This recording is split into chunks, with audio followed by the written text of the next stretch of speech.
कार्यक्रम जनताको कुरामा यहाँहरू सबैलाई हार्दिक स्वागत गर्दछु। म हिमाल बस्नेत। यति बेला चुनावी चर्चा व्यापक रूपमा बढेको छ।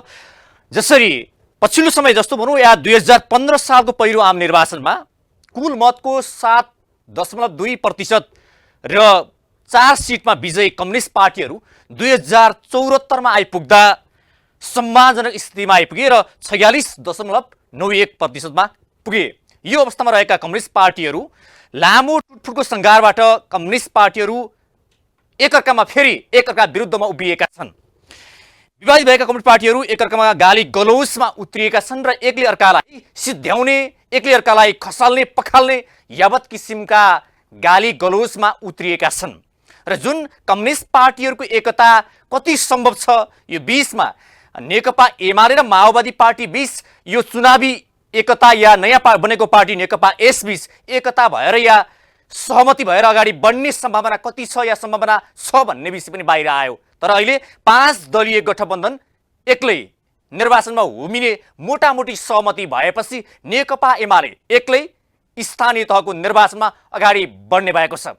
अब नेकपा एमालेका सामु यो 5 दलीय गठबन्धन सामु निर्वाचनमा हुमिनु चुनौतीपूर्ण रहेको छ र यसका लागि नेकपा एमाले एक्लै भिड्नको लागि तयार छौं भनेर अभिव्यक्ति पनि दिइरहेको छ।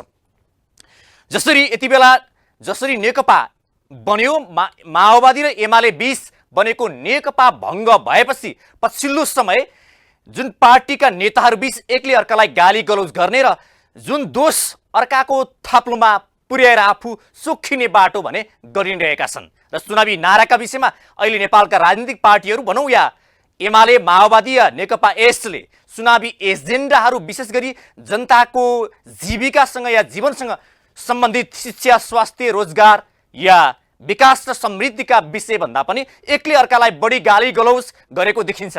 अब नेपालका कम्युनिस्ट पार्टीहरू भनौँ या अन्य पार्टीहरूका एजेन्डाहरू, चुनावी एजेन्डाहरू के छन् त, या चुनावी एजेन्डाहरू नभएर गाली गलौजमा उत्रिएका हुन् त, यो प्रश्न पनि रहेको छ। आज हामी यिनै विषयमा छलफल गर्छौँ। नेकपा एमालेका पोलिट ब्युरो सदस्य तथा सुदूरपश्चिम प्रदेशका सह इन्चार्ज राजेन्द्र सिंह राहुल हाम्रो कार्यक्रम हुनुहुन्छ। उहाँलाई कार्यक्रममा हार्दिक स्वागत गर्न चाहन्छु। स्वागत छ कार्यक्रममा। धन्यवाद। आराम हुनुहुन्छ? ठिक छु। मैले तपाईँलाई छलफल प्रारम्भ कहाँबाट गरेँ भन्दाखेरि अहिले पछिल्लो समय पार्टीहरू बीचमा देखिएको एकअर्कालाई गाली गलौजको कुरा गर्ने हो भने जुन माओवादीले एमालेलाई सिध्याउने खेलमा लागेको छ, एमाले माओवादी या नेकपा यसलाई सिध्याउने खेलमा लागेको छ, त्यसमा पनि एकले अर्कालाई गाली गलौज अपशब्द प्रयोग गरेर के नेपालका राजनीतिक पार्टीहरू विशेष गरी कम्युनिस्ट पार्टीहरूका सिद्धान्त या नीति या विचार या कार्यक्रमहरू सकिएर गाली गलौज मात्रै बाँकी रहेका हुन्? मित्र, तपाईँले प्रश्न गर्नुभयो, म तपाईँलाई यो प्रश्नका लागि हार्दिक धन्यवाद दिन चाहन्छु।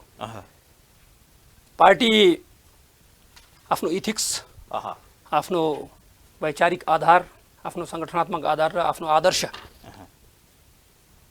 रूपले चाहिँ मतलब ठडिएका छन्। र त्यस कारण सबभन्दा पहिले तपाईँले जसरी भन्नुभयो कि आज के हामी कसै एक अर्कालाई गाली गर्नका निमित्त मात्र चाहिँ यहाँ उभिएका हौँ, यो कदापि होइन। म तपाईँसँग निवेदन गर्न चाहन्छु, अहिले नेपाल कम्युनिस्ट पार्टी हामीले हिजोका दिनमा एकताको एउटा single platform in the country खोज्यौँ। मूलतः कम्युनिस्टहरू चाहिँ विगतदेखि नै हामीले देख्यौँ कि विभिन्न धारामा आफ्नो खास गरेर यो नीति विचार र सिद्धान्त होइन, कार्यनीतिक सवालमा मात्र चाहिँ आज जति पनि समस्याहरू चाहिँ देखिए त्यसका कारणले चाहिँ आज उनीहरू चाहिँ गए। कहिलेकाहीँ कसैले power comes through the barrel of गनको मान्यतालाई धारण गरे, कतिपयले विसर्जनवादी बाटोहरू र पलायनवादी बाटोहरू चाहिँ अहिले दक्षिणपन्थी अवसरवादतर्फ कतिपय चाहिँ मुखरित भयो भने कतिपय उग्रवामपन्थी आततायी र क्रियाकलापहरूतर्फ उनीहरूको उन्मुखता रह्यो। तर अहिले पछिल्लो तपाईँहरूको अभिव्यक्ति हेर्दाखेरि तपाईँहरूले गाली गलौज गरेर एकले अर्कालाई पखालेर या चाहिँ तुच्छ शुद्र वचन प्रयोग गरेर मात्रै चुनाव जितिन्छ भन्ने जस्तो एजेन्डा लिएर हिँड्नु भएको छ। हामीले कसैले गाली गर्न जरुरी छैन। हामीले गाली होइन, यो देशको समृद्धिको बाटो चाहिँ पहिलाएका छौँ। नेकपा एमाले त्यो पार्टी हो जसले समृद्ध नेपाल र सुखी नेपालीको अभिवारलाई पूर्ण गर्नको निमित्त अगाडि बढेको छ।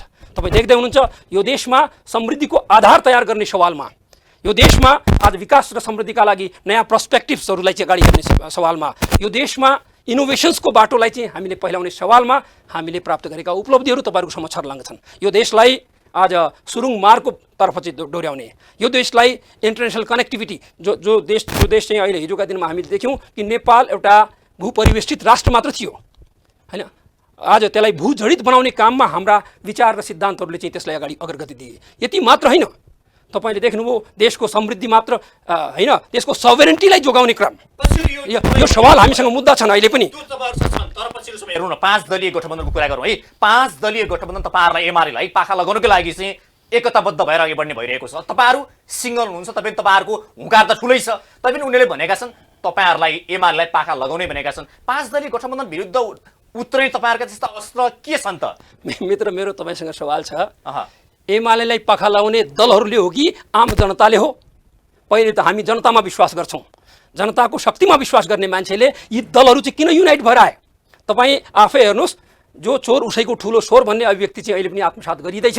अहिले पनि हाइब्रिड वारका हिमायतीहरू, जसले यो देशमा चाहिँ देशको राजनीतिलाई चाहिँ संलग्न दिएनन्, जसले स्थिरता चाहेनन्, जसले नेसनलिटीलाई चाहिँ मतलब यो देशमा चाहिँ पुष्पित र पल्लवित हुन दिएनन्, जसले अहिले पनि विदेशी प्रभुका इशारामा चल्ने काम गरे, ती शक्तिहरू आज सत्तामा भएको दल। नेपालमा एउटा विचित्रको घटना भएको छ। सुन्नु, विचित्रको घटना के भएको छ भने सत्ताधारीहरूको गठबन्धन छ, कसका विरुद्धमा? अपोजिसनका विरुद्धमा। एकमा त्यसकारण यो बुझ्नुहोस् कि यो अहिले चाहिँ मतलब त्यो गठबन्धन उनीहरू सक्छौँ भनेर चाहिँ यो देशमा चाहिँ आफ्ना मूल्य र मान्यताका अनुसारले हिँड्न सक्छौँ भने हिजोका दिनमा 40 बुँदे रिजर्भेसन राखेर आफ्ना असहमति कायम गरेर चाहिँ प्रचण्ड चाहिँ मतलब देउबासँग भागेको मान्छे आज विसर्जनको बाटोमा हिँडे कि हिँडेन? आज त्यसकारणले यसमा मैले प्रश्न गरेको तपाईँलाई कहाँ छ भने तपाईँले भन्नुभयो नि अब तपाईँहरूसँग गठबन्धन गर्ने पार्टी नरहेका कि तपाईँहरू गठबन्धन गर्न नचाहेको? हामीले आफ्नो शक्तिमा विश्वास गर्छौँ। हाम्रो शक्ति आम जनता हुन्, सर्वराश्रमजीवी वर्गका जनता हुन्, आम नेपाली जनता हुन्, जसले चाहिँ समृद्ध नेपाल र सुखी नेपालीको अभियानलाई पूर्णता चाहन्छन्। गठबन्धन गर्ने कोही नभएर तपाईँहरू हामीलाई गठबन्धनको आवश्यकता छैन। बैशाखी टेक्नको निमित्त हामी चाहिँ जान तयार छैनौँ, किन अर्काको बैशाखी कसले टेक्छ जससँग आफूमा क्षमता हुँदैन, आफ्नो क्यापेसिटी। यस, यो प्रतिवेदनको कुरा होइन, निसन्देह यस कुरालाई चाहिँ यसको मर्मलाई चाहिँ हामीले बुझ्दाखेरि तपाईँ आफै हेर्नुहोस् कि यो देशमा हामी जनताका हितका सवालहरू, जनताका एजेन्डाहरू बोकेर अगाडि बढ्छौँ। हामी सर्वराश्रमजी वर्ग पक्ष पोषण गर्छौँ। हामीले चाहिँ गरेका हिजोका कार्यक्रमहरू नै हेर्नुहोस्, समृद्ध नेपाल र सुखी नेपाली त्यो एजेन्डा सुन्नु न, कुन पार्टीसँग एलायन्स गर्ने भन्ने सवालमा हामी त भेरी क्लियर छौँ। हामी कसै पार्टीसँग हामी एलायन्स गर्दैनौँ भनेर चाहिँ हामी सिधै अहिले नै हाम्रो कुनै केन्द्रमा चाहिँ हाम्रो कुनै एलायन्स हुँदैन। स्थानीय आवश्यकताका आधारमा यदि कुनै कुनै ठाउँमा चाहिँ कसैले एलायन्स गर्न चाहे भने त्यो पनि माथिल्लो पार्टीसँग पर्मिसन लिएर मात्र चाहिँ हामी जानेछौँ। अहिले त्यो एलायन्सको आवश्यकता, किनभने हामी हाम्रा बलबुतामा तपाईँ देख्दै हुनुहुन्छ नि, अहिले विपक्षमा रहेको नेकपा एमाले प्रति जनताको आकर्षण आज पनि दिनानुदिन बढेको छ। राष्ट्रिय सभाको परिणाम हेर्नुहोस्, तपाईँहरू एक सिटमा खुम्चिनु भयो। राष्ट्रिय अवस्था हेर्दा अहिले गठबन्धन सँगै जाने भयो भने तपाईँहरूको हालत के होला भन्ने प्रश्न उहाँले गर्नुभएको छ। राष्ट्रिय सभाको यदि गणनाले चाहिँ तपाईँले गर्नु भने त्यो पनि लास्ट म्यान्डेट नै हो। नेकपा एमालेको पक्षको म्यान्डेटबाट छुट्टिएर गएका, जो चाहिँ पार्टी चोइटाएर गएका मान्छेहरूलाई चाहिँ आज आफ्नो हुँ भनेर गन्न हुँदैन। उनीहरूको हैसियत आगामी निर्वाचनले के गर्नेवाला छ भनेर त जनताका बिचमा उहाँहरू चाहिँ गएर चाहिँ उहाँहरूले चाहिँ कमसेकम जनादेश प्राप्त गर्ने हैसियत राखेर चाहिँ को भए उनीहरू अहिले पनि किन मतलब गठबन्धन बनाउँथे? गठबन्धन त्यो पनि विचारको आधारमा गठबन्धन हुन्छ, व्यवहारका आधारमा गठबन्धन हुन्छ। दक्षिणपन्थी अवसरवादी चिन्तनलाई बोकेर अनि साङ्गठनिक अराजकतालाई निम्त्याएर चाहिँ यो गठबन्धनमा चाहिँ अहिले पनि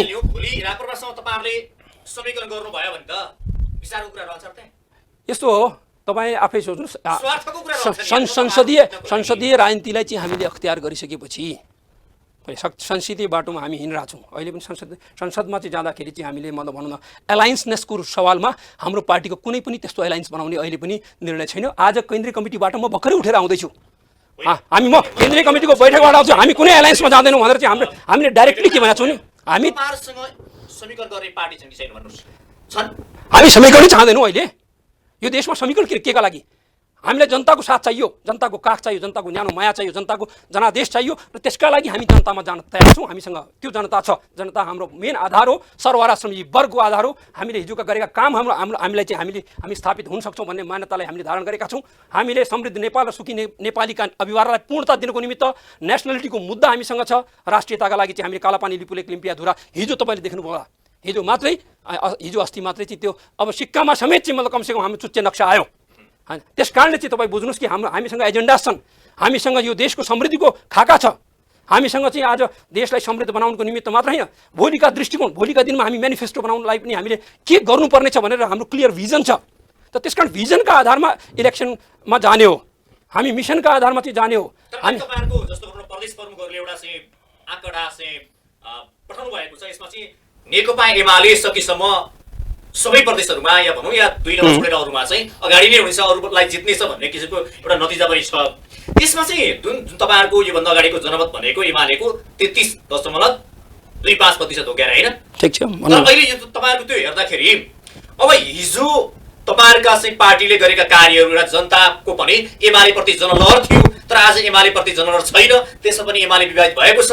अनि अहिले पनि नेकपा एमाले चाहिँ ठुलो पार्टी बन्छ भन्नु चाहिँ यो मनको लड्डु घिउसँग खानु मात्रै हो भनेर भनिरहेका छन्। कसले भन्छ कि एमालेको जनलहर अहिले पनि छैन? आजकै दिन देशव्यापी सबै पार्टी आज यो नेकपा एमालेमा देशको पहिलो पार्टी प्रजा परिषद पूर्णतः आज डिजल्भ त्यसमा सम्मिलित भएको छ। आजै मात्रै पनि म काठमाडौँमै रहेको तपाईँको विवेकशील साझा पार्टीका मान्छेहरू आज पार्टीमा आजै आबद्ध भएको छन्। आज मधेसमा एउटा लहर, मधेस भन्दा हुन्छ मधेसमा यसपल्ट अब हेर्नुहोस्, मधेसको जनताको लहर एमालेको पक्षमा हुनेछ। हामीले हिजोका गरेका कामहरूले चाहिँ त्यो कुरा भएको actions speak loud than words भनिन्छ। हामी खालि यहाँ गएर चाहिँ अरूका मतलब खिचातानी गरेर होइन। आज तपाईँले देख्नु भएको छ कि त्यहाँ मधेसमा इरिगेसनको त्यत्रो ठुलो आयोजना केपी ओलीकै पालामा बन्यो। आज चाहिँ हामीले धरहरा ठडाउनलाई केपी ओली चाहियो। आज चाहिँ मतलब भनौँ न यो ठाउँमा चाहिँ मतलब भनौँ न यो पुरातात्विक सम्पदाहरू संरक्षण गर्नको यो देशमा चाहियो। अनि भूकम्पका बेलामा नेकपा एमालेको न्यानो काख चाहियो र चाहिँ त्यहाँ हामीले चाहिँ के अरे एउटा भोलिन्टियर्सहरूको परिचालनका सवालमा हामीले चाहिँ गर्नु पर्यो। अरू पार्टी कहाँ गए त्यति बेला? माओवादीको 3.5 वर्षको कार्यकालमा पार्टी ठुलो बन्ने भन्दा अरू काम के भयो र भन्ने प्रश्न गरेर पनि छन्। सामान्य काम त भए तर पार्टी ठुलो पार्टी भयो है। सुन्नु न, पार्टी ठुलो इथिक्सका आधारमा, विचार र सङ्गठनका आधारमा, सिद्धान्तका आधारमा, निष्ठाका आधारमा हुनुपर्छ। अरूको पैताला चाट्नको निमित्त अहिले शेरबहादुर देउबा जससँग चाहिँ 40 बुँदे रिजर्भेसन राखेर गोली हान्ने, शेरबहादुरको गाडीमा गोली हान्ने प्रचण्ड चाहिँ आज शेरबहादुरको पैताला चाट्नको निमित्त जानुभयो कि भएन? आज तपाईँले देख्नुभयो यो पद र प्रतिष्ठाका निमित्त कम्युनिस्ट पार्टीको 15 वर्ष एक छत्र राज्य गरेको र चाहिँ हाम्रो के अरे त्यति बेला नेकपा एमालेको महासचिव भएको मान्छे अहिले प्रचण्डलाई चाहिँ मतलब सत्ताका लागि अस्ति देख्नुभयो एमसीसी पास गर्दाखेरिको हकीकत देख्नुभयो कि भएन? त्यो त तपाईहरुको जसरी माओवादी एमाले कुरा गर्ने हो भने पनि कुनै समय माओवादी एमाले त एकअर्कामा यस कटाक्ष गर्ने दुश्मन जस्तो थिए। तपाईहरु एकता हो, त्यति बेला हामीले एउटा चिज गर्यौँ, हामीले रूपान्तरण गर्यौँ। हामीले माओवादी हेर्नुहोस् हामीले के गरेका थियौँ भने हामी तपाईँलाई अहिले जानकारी गराउँछौँ। हिजोका दिनमा हामीले माओवादीका उग्र वामपन्थी आततायी क्रियाकलापहरूलाई रूपान्तरण गर्यौँ। एउटा कम्युनिस्ट पार्टी चाहिँ यो power comes through barrel of गनको मान्यताबाट चल्दैन। अब यसलाई चाहिँ ल्याउनु पर्यो, राष्ट्रको मेन स्ट्रिममा आउनुपर्छ। तपाईँहरू चुनाव इलेक्सनबाट चाहिँ अब जनताको मन जितेर जानुपर्छ भन्ने भावनात्मक कुराको जागरण गरायौँ। आज हत्याको श्रृङ्खलाबाट उनीहरूलाई चाहिँ ल्याएर चाहिँ हामी ल्यायौँ। हामीले नै अहिले तपाईँले देख्नुभयो कि यसभन्दा पहिले सीके रावतलाई चाहिँ मतलब मेन स्ट्रिमको कोर्समा चाहिँ हामी राजनीतिको कोर्समा ल्यायौँ। हामीले नै अहिले विप्लवलाई चाहिँ नेकपा एमालेको केपी शर्मा ओलीकै सरकारले त्यसलाई पनि मेन स्ट्रिम गर्यो। त्यस कारण अब यो मुलुकमा शान्ति स्थापनाको निमित्त प्रस्परिटीको लागि चाहिँ अब जानुपर्ने बेला भएको छ भन्ने हामीले चाहिँ बुझाउन सक्यौँ र चाहिँ उनीहरू अहिले आए। तर उनीहरूको दिमागमा रहेको सत्ता उन्माद, उनीहरूमा परिवारवाद, अहिले पनि पद प्रतिष्ठा र पैसाको प्राप्तिको प्रलोभन र अहिले पनि आत्मकेन्द्रित चिन्तनहरू, अहिले त्यसमा चाहिँ दक्षिणपन्थी अवसरवादी चिन्तनहरू आज हावी भएर चाहिँ त्यसका कारण उनीहरूलाई पद र प्रतिष्ठाकै लागि पार्टीलाई विभाजन गरे। संसारमा चाहिँ हामीले त तपाईले भन्न खोजेको चाहिँ माओवादी पार्टीलाई तपाईहरुसँग एकता गराएर पार्टीले रूपान्तरण गरियो भन्न खोज्नु भएको? अफकोर्स माओवादीको गलत चिन्तनलाई प्रहार गर्यौँ हामीले। हामी माओवादी पार्टी सुध्रियो। हामी किन सुध्रेका मान्छे आए नि, देख्नु भएन? रामबहादुर थापा बादल कता हुनुहुन्छ? आज लेखराज भट्ट कता हुनुहुन्छ? आज सुध्रिएका जति एमालेमा आए, अरु जति माओवादी बसे हो। त्यही यो अझै पनि अहिले टाउका जोड्ने सवाल होइन, माथिका टाउका जोड्ने सवाल होइन। जनताको आम जनता कता आइरहेको भनाइ के छ भने स्वार्थ केन्द्रित राजनीति गर्नेहरू जसले पद र प्रतिष्ठाको लागि मात्रै राजनीति गरेको छ उहाँहरू चाहिँ एमालेमा जानुभयो। अरू राजनीति एउटा चाहिँ निष्ठाको राजनीति गर्ने, सिद्धान्तको राजनीति गर्ने, हिजोको कम्युनिस्ट एकता र 10 वर्षको जनयुद्धलाई स्थापित गर्न खोज्नेहरू आज हाम्रै पार्टी छन्। उहाँहरूले भन्नुभएको निष्ठाको राजनीति चाहिँ तपाईँ आफै देख्दै हुनुहुन्छ। प्रचण्डको निष्ठालाई उनका भवनहरूमा हेर्नुहोस्, बुवाका नामले चाहिँ मतलब पहिले मुक्ति टावर बनाउनेहरू, अहिले पनि देशको रेमिटेन्स, देशमा चाहिँ विदेश जानेहरूको ताती बढ्दैछ, रेमिटेसन घट्दैछ, हुन्डीका मार्फतबाट आफ्नो ब्ल्याक मनीलाई व्हाइट मनी बनाउनेहरू चाहिँ मतलब कदापि यी राष्ट्रभक्त हुन सक्छन्। अहिले पनि आफैले चाहिँ मतलब एमसीसीका लागि आफै पहिले चिठी लेखेर पठाउने, अनि अहिले मैले लेखे होइन भन्ने, बाहिर कार्यकर्ता उराल्ने, यो क्रियाकलाप उनीहरूको उदाङ्गो चरित्र त उनीहरूको भएको छ। अहिले पनि चाहिँ उहाँहरूले चाहिँ जो अहिले जे कुराहरू पनि ल्याउनु भएको छ, के त्यहाँ फुल स्टप र कमा पनि चेन्ज हुन्छ? अनि तपाईहरु राष्ट्रघाती मुद्दा सहित पास गर्न चाहनुहुन्थ्यो रे, उहाँहरूले त्यसलाई परिमार्जन गरेर राष्ट्रवादी भनेर पारित गर्नु भनेर त उहाँहरूले भन्नु भएको छ। उहाँको राष्ट्रवाद त उहाँको सभामुखले पहिले नै उहाँले बनाएको सभामुखले म फाँसीको टेबल गर्न फाँसीमा झुन्डिन्छु भन्नुभएको थियो। खै आज म फाँसीमा झुन्डिएको देखाएको छैन। परिमार्जन भएन भने के परिमार्जन गर्नुभयो? कहाँनिर परिमार्जन भयो? कुन ठाउँमा? एमसीसीलाई चाहिँ तपाईँ सोध्नुहोस्, या चाहिँ अन्य मतलब कुनै एउटा फुल स्टप एउटा कमा चेन्ज भएको छ? उहाँले व्याख्यात्मक विश्लेषण हुन छ। व्याख्या आफैमा के कुनै डकुमेन्ट हो? व्याख्या त के चिजको गरिन्छ? कुनै पनि चिज तपाईँ र म अहिले इलोब्रेसन गर्दैछौँ, माओवादी ठिक कि बेठिक भन्दाखेरि यो सवाल त माओवादी ठिक हो कि बेठिक हो? बेठिक हो भन्दै तर्क म गरिरहेको छु भने मैले दिने त्यहाँ व्याख्या हो।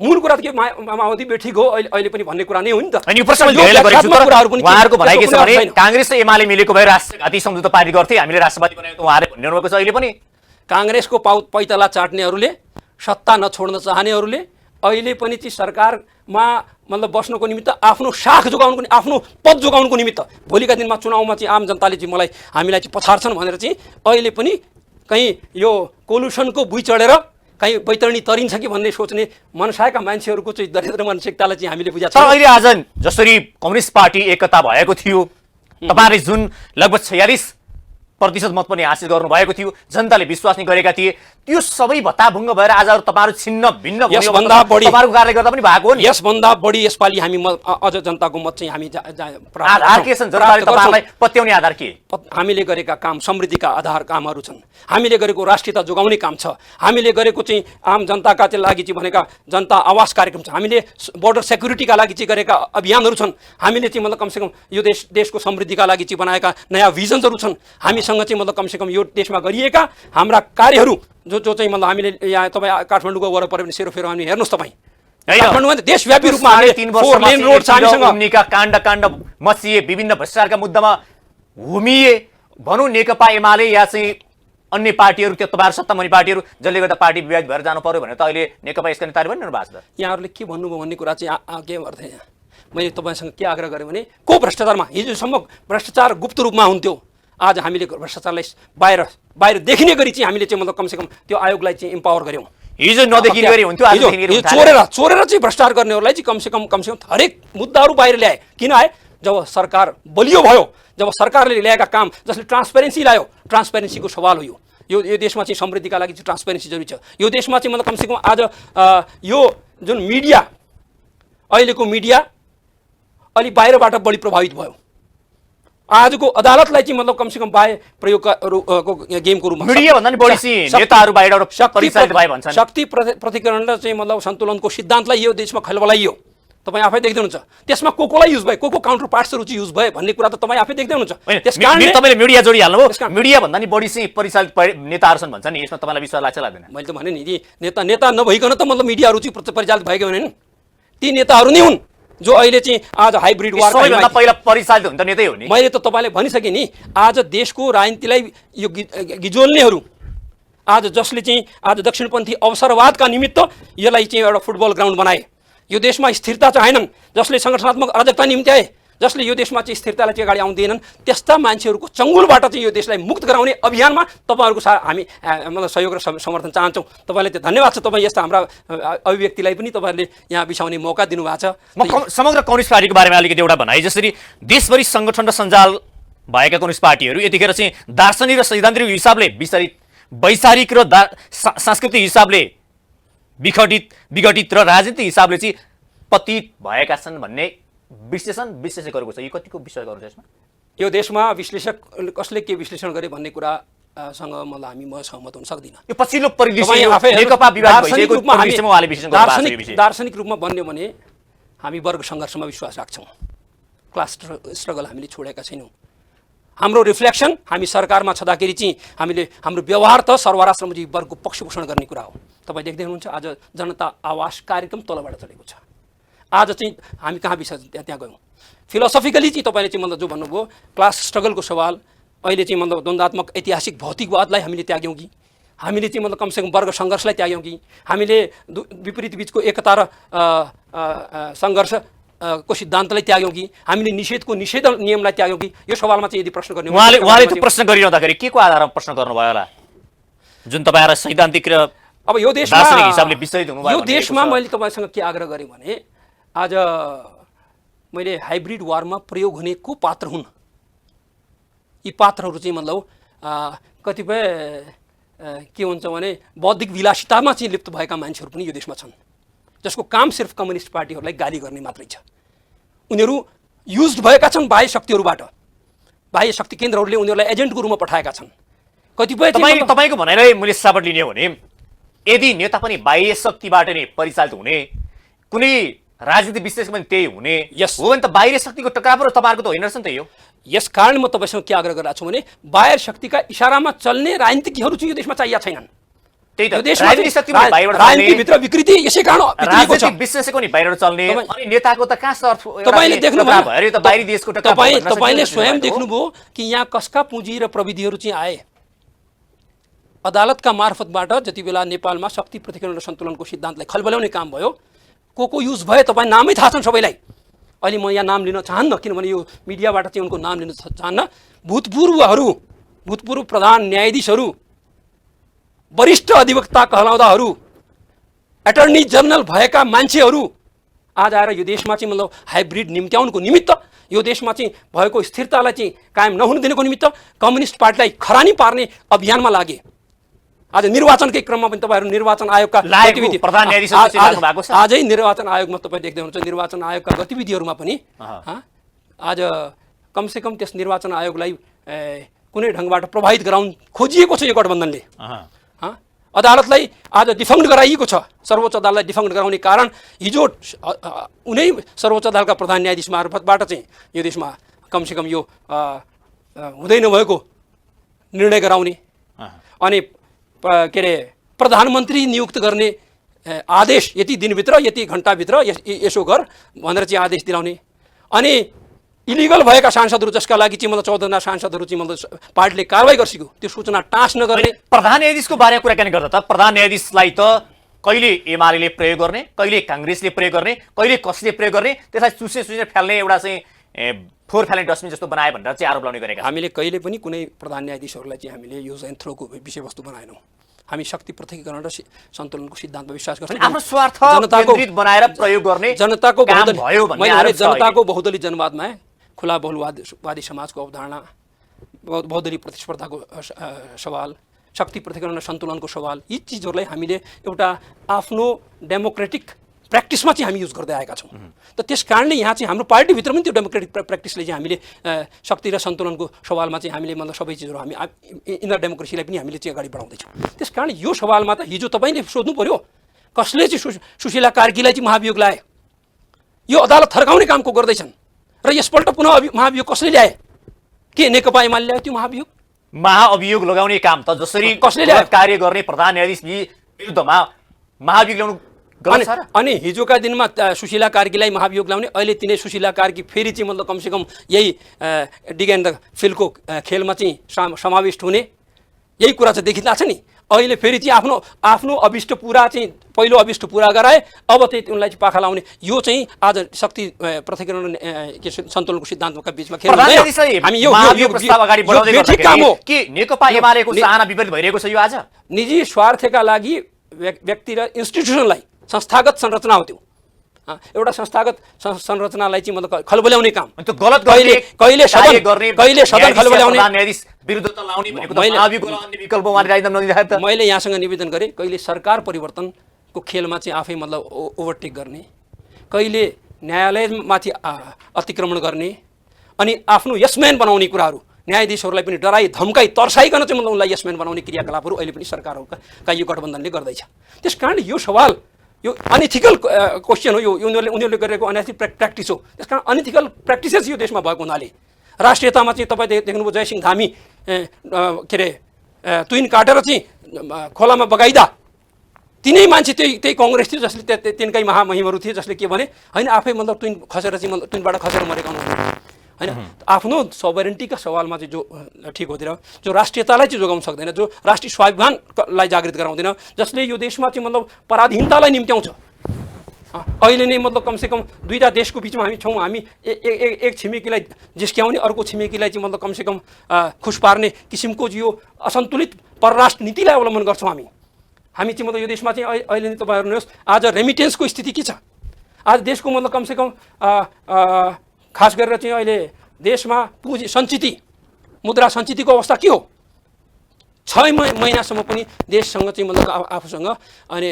फरेन क्यापिटल चाहिँ अहिलेसम्म हाम्रो ब्याङ्कमा हामीसँग छैन आज हामी ब्याङ्कहरूले आज लोन दिने अवस्था छैन त्यसको हिसाब गर्दाखेरि नि तपाईहरुको 3.5 वर्ष कार्यकालमा महँगीको कुरा कालोबजारीको कुरा यी सारा कुरा तपाईहरुले नियन्त्रण गर्नुभएको थियो यहाँले कम्पेयर गर्नु पर्यो नेकपा एमालेको सरकार छँदाखेरि हामीले कालोबजारी थिएन हामीले सुन्नुस् म यहाँसँग निवेदन गरेँ हामीले चाहिँ कमसेकम त्यति बेला 4% को हाराहारीमा मात्रै के अरे मुद्रास्फीतिको दर थियो आज कहाँ पुग्यो हैन आज मतलब सञ्चित मुद्रा 11 महिनाका लागि चाहिँ हामीले मुद्रा सञ्चित गरेर राखेका थियौँ आज त्यो 5-6 महिनामा मात्रै झर्न गयो आज मुलुकमा चाहिँ मतलब कमसेकम वैदेशिक अनुदान र नियोग लिनुभन्दा पूर्व के राष्ट्रिय सहमति कायम गर्नु उहाँहरूले भन्ने गरेको चाहिँ नेकपाको 3.5 वर्ष कार्यकालमा देशमा भएका सबै एउटा संघ संस्थाहरू ध्वस्त बनाउने काम भयो त्यहाँ चाहिँ भ्रष्टाचारको एकदम व्यापक चाहिँ चरम भयो त्यसलाई सपार्दैसँग भनौँ एउटा चाहिँ त्यहाँभित्रका चाहिँ राज्यका अङ्गहरू ध्वस्त नभएको हुनाले त्यसलाई सुधार्दै हामीलाई टाइम लाग्यो भनेर उहाँहरूले भन्ने गर्नुभएको छ यो खिसियानी बिल्ली खम्बा नोचेवाला किस्सा छ एउटा हिन्दीमा उखान छ त्यो चाहिँ यहाँ चरितार्थ हुँदैछ तपाईहरुले बिगारेर जानु भयो रे जसले सुधार्न केही समय लाग्ने भयो देशलाई बर्बादीतर्फ धकेले जसले विदेशी अहिले नै तपाईँ देख्नुभयो एमसीसी कै सन्दर्भलाई पनि तपाईँ हेर्नुहोस् एमसीसी को डकुमेन्टमा पहिले चाहिँ भित्राउनेको मान्छे प्रचण्ड एसाइन गर्नेको शेरबहादुर देउबा अनि चाहिँ मतलब हामी त त्यति बेला तत्कालीन सरकारमा छँदाखेरि पूर्ववर्ती सरकारले गरेका डिसिजन्सहरूलाई चाहिँ हामी चाहिँ कमसेकम एउटा सरकारले त्यसै फाल्न मिल्दैन अनि यो संसदबाट पास गर्नुपर्छ भन्ने विवादित विषय ल्याउने पनि नेकपा एमाले भनिरहेका छन् त नेकपा एमाले चाहिँ एउटा विवादित विषय संसदबाटै पारित गर्नुपर्छ भन्ने विषय ल्याउने नेकपा एमाले त्यो सुन्नुहोस् मैले त्यही भने नि एमसीसी ल्याउने एमसीसीलाई पहिले भित्र प्रवेश गराउनेहरू चाहिँ आज विवादका कारक भएनन् अनि नेकपा एमाले किनभने अहिले के खाउँ कनिका बुकाउँ को सिद्धान्तलाई चाहिँ उनीहरूले चाहिँ अख्तियार गरिरहेका छन् त्यो थ्योरीमा चाहिँ उनीहरू गइरहेका छन् त्यसकारण यसको कुनै तुक छैन अलिकति यताबाट छलफल गरौँ न तपाईसँग छलफल गर्न मैले अलिकति जोड दिएको चाहिँ चुनावी एजेन्डाका बारेमा कुरा गरौँ न जसरी अघि हामीले सुरुवातमा छलफल पनि गऱ्यौँ अहिले नेकपा एमालेका नि स्थानीय तहको निर्वाचन नजिकै गर्दा नेकपा एमालेका मुख्य एजेन्डाहरू चुनावका एजेन्डाहरू के हुन् सबभन्दा पहिलो त यो राष्ट्रियता समाजवादको स्थापना र चाहिँ आज समृद्ध नेपाल र सुखी नेपालीको अभियानलाई पूर्णता दिने एक पहिलो एजेन्डा दोस्रो एजेन्डा चाहिँ यो मुलुकमा भएका विकास निर्माणको गतिलाई चाहिँ जुन आज चाहिँ स्टप भएको छ यहाँ राष्ट्रिय अर्थतन्त्रलाई चाहिँ मतलब बलियो बनाउने सवालमा चाहिँ आज नेकपा एमाले के दृष्टिकोणका साथमा आउँछ भन्ने सवाल चाहिँ यो मुलुकको किनभने हामी समृद्धिका लागि जाँदैछौँ हामी यो मुलुकमा चाहिँ समृद्ध नेपाल र सुखी नेपालीका मार्फतबाट समाजवाद ल्याउनुको निमित्त हामी अग्रसर हुँदैछौँ त्यसकारण यो कुरालाई कसरी चाहिँ एउटा नयाँ ढङ्गबाट यसलाई चाहिँ मतलब कमसेकम हामी आफ्नो मेनिफेस्टो मार्फत समृद्धिका कार्यक्रम एजेन्डा तपाईँहरूका किन नपत्याउने देख्नु भएन 4 लेन किन आइरहेछ जनता अहिले एकजना मान्छे काङ्ग्रेसमा पसेको एकजना मान्छे माओवादीमा पसेको एकजना मान्छे माधव नेपालको पार्टीमा पसेको देख्नु भएको छ किन छैन यहाँ तपाईको चाहिँ सिन्धुपाल्चोको बलिफीको चाहिँ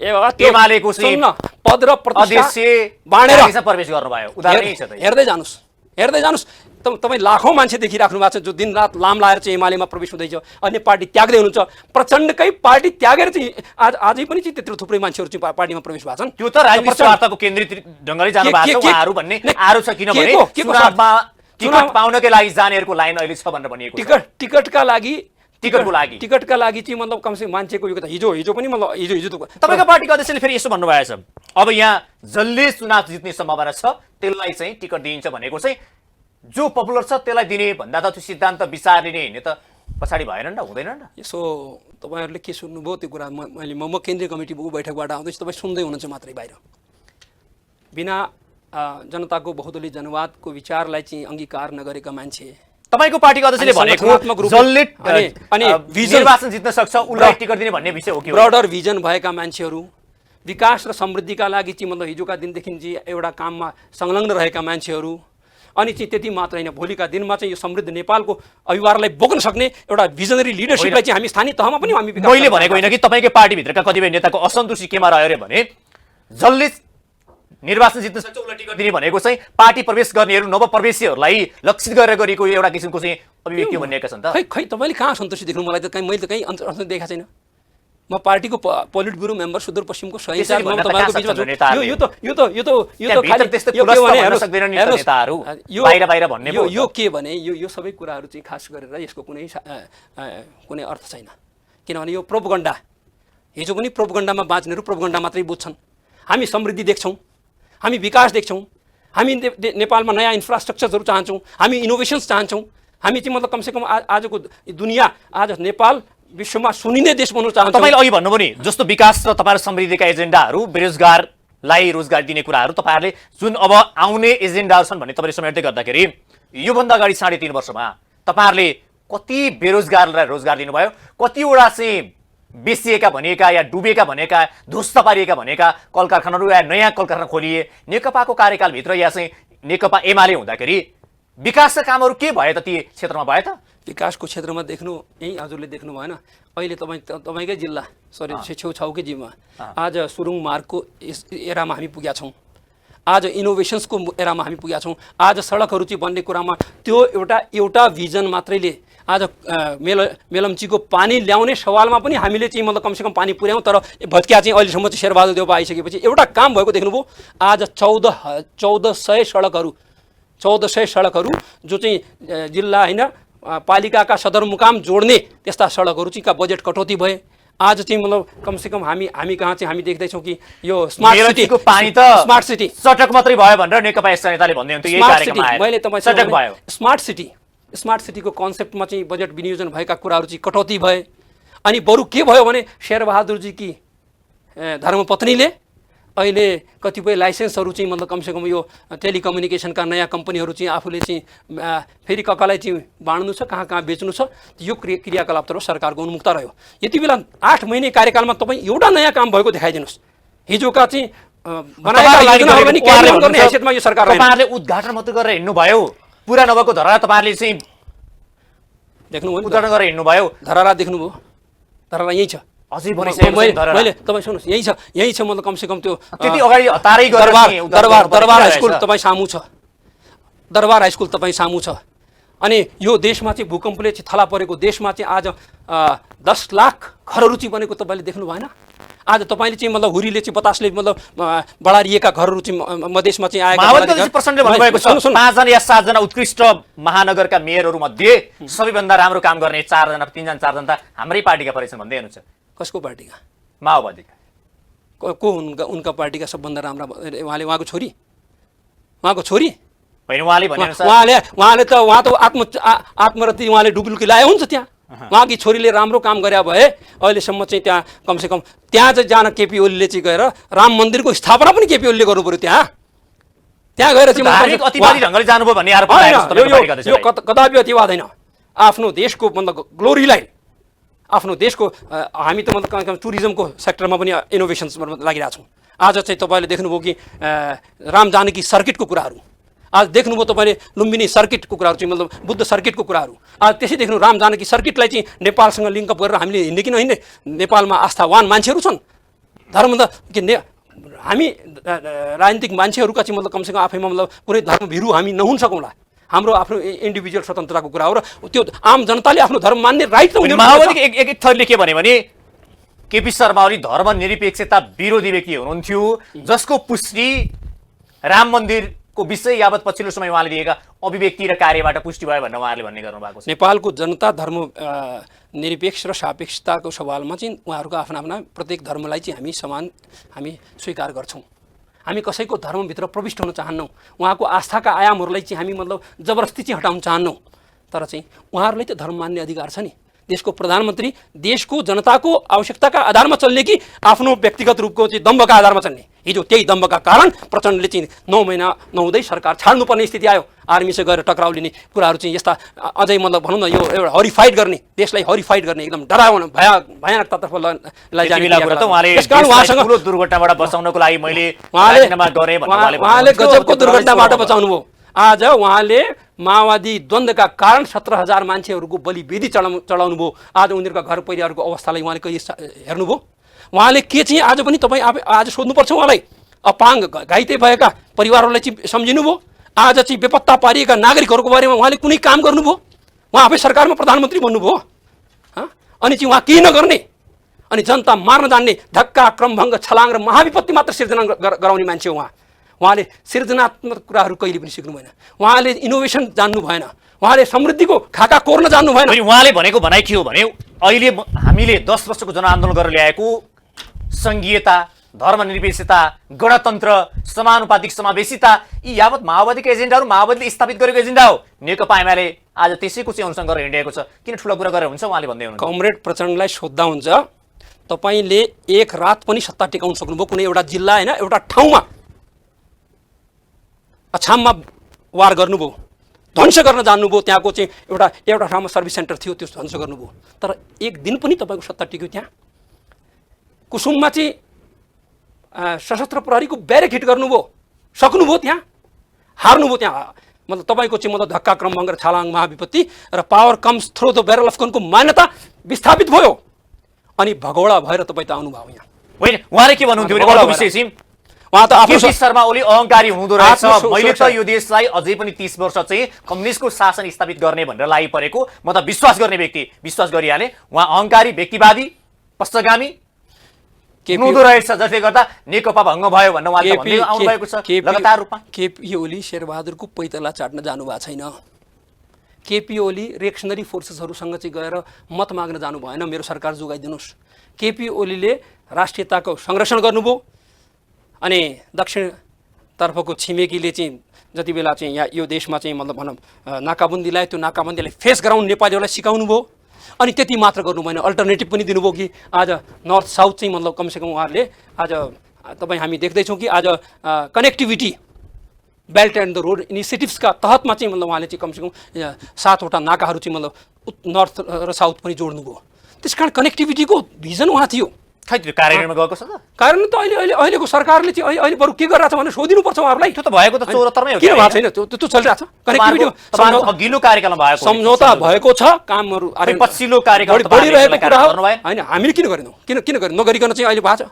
यो देशमा चाहिँ भूपरिवेशीबाट भूजडितमा लग्यो भनेको खोइ त कार्यान्वयन भएको? भूजडित त भएको छ नि अहिले, आज भएको छैन। देश भूजडित भएन। नाकाहरू चाहिँ खुलेका छन् कि छैनन्? नाका त अहिले पनि बन्दै छन् त। अनि बन्द त यसो त्यो त वैदेशिक सम्बन्धमा आफै टिस गर्यो भने दक्षिण र उत्तरको छिमेकीलाई चाहिँ ब्यालेन्स गरेर जानुपर्ने चिज होइन।